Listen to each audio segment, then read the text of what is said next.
This is going to be a very fun video series, and I say fun a little tongue-in-cheek because, let's just be honest, we have no clue what we're doing. None at all. We are not handy. We did not come from a construction background, a remodeling background, any of this at all. So what we're attempting to do is a little scary and a little daunting, but we are hopeful that with some research and some YouTube videos that we can get this done. So what is it that we're going to attempt to do? We are going to do an RV renovation. We are Charity, Ben, Dakota, and Trinity. We decided we didn't want to wait for a life of adventure. So in 2017, we bought our first RV and set off to live a life of travel in the USA. We've visited over 38 states in 3 years and have many more to go. Follow along to learn all the best places to see, RV and travel tips, and much more. This was scary and a little exciting all at the same time. So, completely gonna pull out all the carpet, put down some nice flooring. We're going to create bunks for the kids up front, get rid of all the wallpaper and paint. We're gonna lighten it up inside a little bit. Here's the thing, as of the taping of this right now, this is January 2nd right now today. So when you see this, this will obviously be much later than that. But we do have a week-long trip planned to the Miami area the first week of April. So whatever we do, we need to have the RV livable again by that first week of April. So it doesn't give us a lot of time to get all of this done. So that being said, we're going to try to prioritize what we think is going to be kind of like the biggest bang for the buck visually, but also practicality. Our kids really need some bunks at this point. We've been doing this for almost 4 years now. This will be our fourth summer.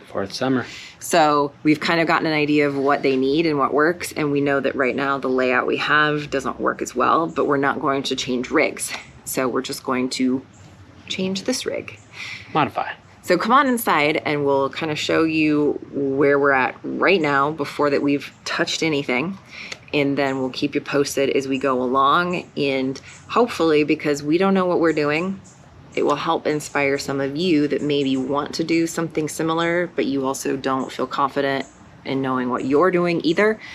And those of you who do know what you're doing, feel free to leave us some nice comments below.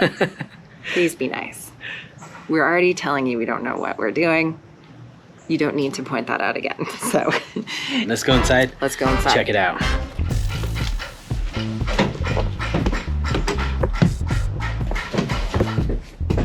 So now the daunting thing that I feel like for us that's going to be the biggest learning curve is the flooring. I feel comfortable pulling out the window boxes because I've done that before on our first rig. This is our second rig. I feel comfortable painting. I've painted plenty of rooms and houses that we've had and things like that. That I feel comfortable with. Pulling stuff out and reinstalling it, like reinstalling and pulling out our dinette, because that's gonna have to come out being on this slide on this carpet. That feels a little daunting. Also, just ripping up the flooring that's here and then reinstalling feels daunting. Removing these front chairs that are here, that feels daunting. I think daunting is like the word of the day. This J couch is just gonna completely go away. So the bunks are gonna go here. So the plan is this couch, this isn't the J couch. That's the J couch. This is a jackknife couch. But they both start with a J. Anyway, so this is gonna have to come out for the bunks to go here. This wood thing back here is gonna have to come out for the bunks to go here. So another thing that we have to do is we have got to take care of, there was some water damage that happened back in this closet area.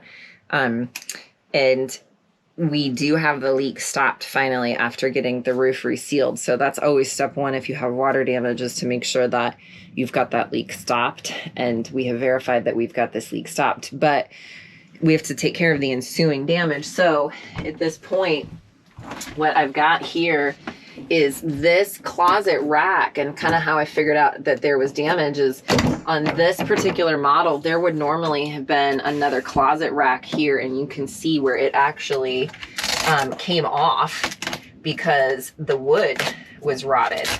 And so where these screws go in, it just, you can see this is just completely rotted away. I should be wearing gloves probably so I don't get a splinter. But so this is gonna have to all be cut out. This rack that goes across the entire length of the closet, I'm gonna have to pull this out. And then this back wall, from what I can tell, I think we're solid on this. I think there's one spot up here where the screw came out, but the wood I think is okay. At least from what I can feel, I don't think that it's a rot issue. I think it just pulled out because then this sank because it wasn't attached correctly. So it put undue pressure on this screw here.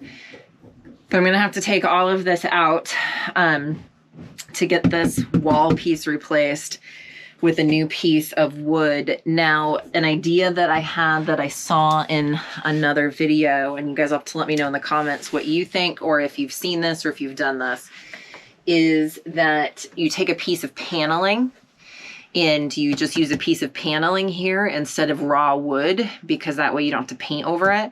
The other thing is on the opposite side of this closet, the wood that's there is actually kind of like a cedar looking wood. So putting a piece of paneling here would not look weird visually because this is already like a piece of unfinished wood on this side of the closet.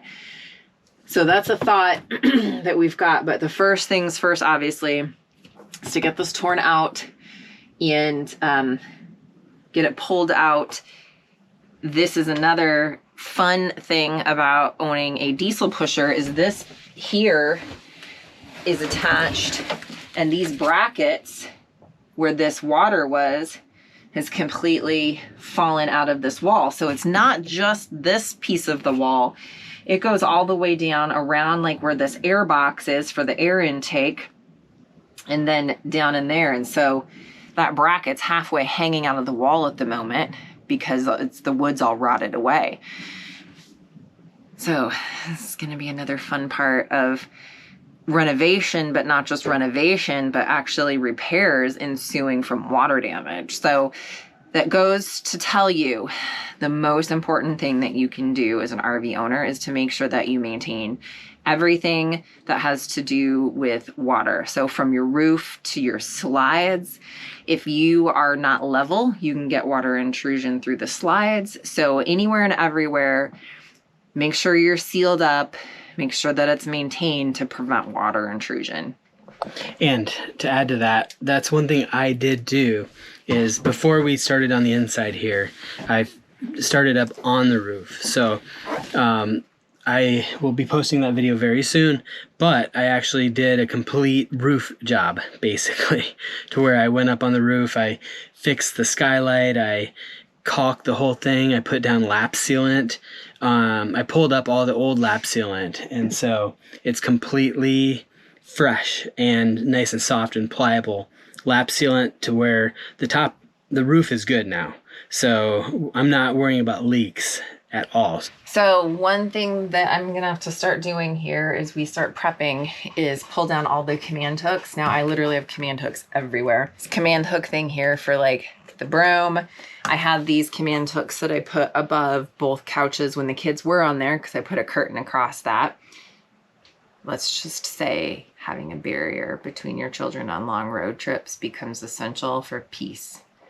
Anyway, so I'm going to start pulling all of these down. Now, the beautiful thing about command hooks is because they are command hooks, they are just going to really easily come down and I can reuse these. So I'm going to take them all down, but I can just get some more of the command strips and then be able to repurpose and reuse these as needed. So one of the decision points that we're gonna have to make now, when we bought this rig, these lights that are under here, these are different. These are not the original lights. We went through and we got the new LED style lights and replace all the lights that were under here with these. And then some of the overhead ones, we also put the LED style lights in when we first bought this rig. These ones that are here are not the LED style. These are the old school ones. Because we're going to be painting, these are going to have to come down anyway, just because of the painting. So we're going to have to make a decision on if we want to reinstall these or what sort of light you would put here, because this is like a reading light, right? So when you turn it on, it shines up. It's a soft light. It's not like a harsh light.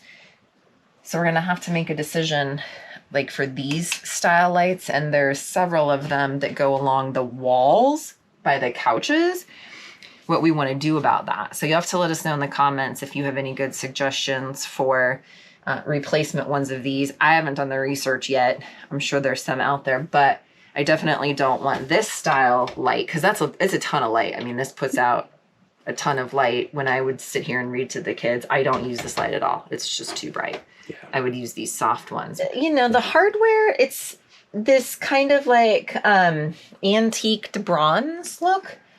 It's not too dated, you know. I mean, this rig's an 04, and so for it being an 04, it's definitely not like the brassy look or whatever that you would find in some of the ones that were like more of like the 90s or the early 2000s era. But these bulbs get so hot. Yeah. And so that's why I'm like thinking if we do replace it, that would be the only compelling reason to replace it, is just because those bulbs get so hot. Other than that, the aesthetics I'm fine with, other than it is kind of big. Like I've hit my head on them a couple of times. So something that's maybe a little bit more flush with the wall would probably be better just from a headspace aspect. One thing that we will be replacing are these lights with some LED lights. Those are pretty harsh. Plus the covers came off, and there's just no way to keep the covers on. I mean, the minute you start driving down the road and if you hit a bumpy highway, they just come off. So, and then the other thing that I'm thinking as I'm just talking this through and externally processing is those ones there, we're definitely going to want something flush there because the bunks are going to go here. So with the bunks being here, the window boxes will be gone too. But the thing is like, it's so funny how you get into something and you start talking about it and then you just start externally processing all of these things and like logistics. So I'm very like a logistics minded person, very much, you know, Myers-Briggs, ESTJ, if any of you, you know, into that type of personality typing, but wondering, you know, logistically, how is it all going to work out? I don't know.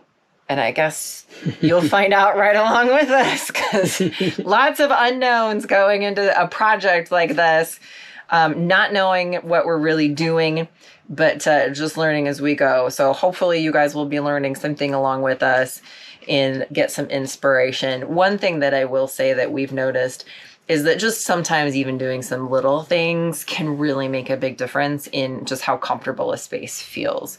So hopefully you guys will gain a little bit of inspiration as you watch these series of videos of us tearing apart the inside of our rig and then hopefully putting it back together in a way that makes sense to maybe feel confident in attempting some things on your end too. And you know how these projects can go. One thing leads to another, that leads to another. Oh my gosh. We were talking about these wood cabinets. Should we or should we not paint those white? We're thinking about it. The only thing that's holding me up is number one, we're in a little bit of a time crunch. We have till April to be able to take off again. Number two, we did paint the wood in the cabinets in our last rig. And I personally did not like the way that it turned out when you looked at it up close. Now, if you go over to our blog, you'll see pictures there of that first rig that we did the painting on and before and after. And in the pictures, it looks beautiful. But when you got up close to the cabinets, you could see brush marks. Yeah. The hardware, like pulling the hardware out and then reinstalling the hardware just didn't seem like it was as secure after that. The opening and closing of these little shock mount things on the cabinet doors, pulling them off and then putting them back on and reinstalling. Didn't seem like those went back on correctly. It's just 4 bolts. Just 4 bolts. It's just this. 4 bolts. You do realize this is where it all starts. The only thing that I don't know is what's that we pulled this couch out. Like, is it gonna fit through the door?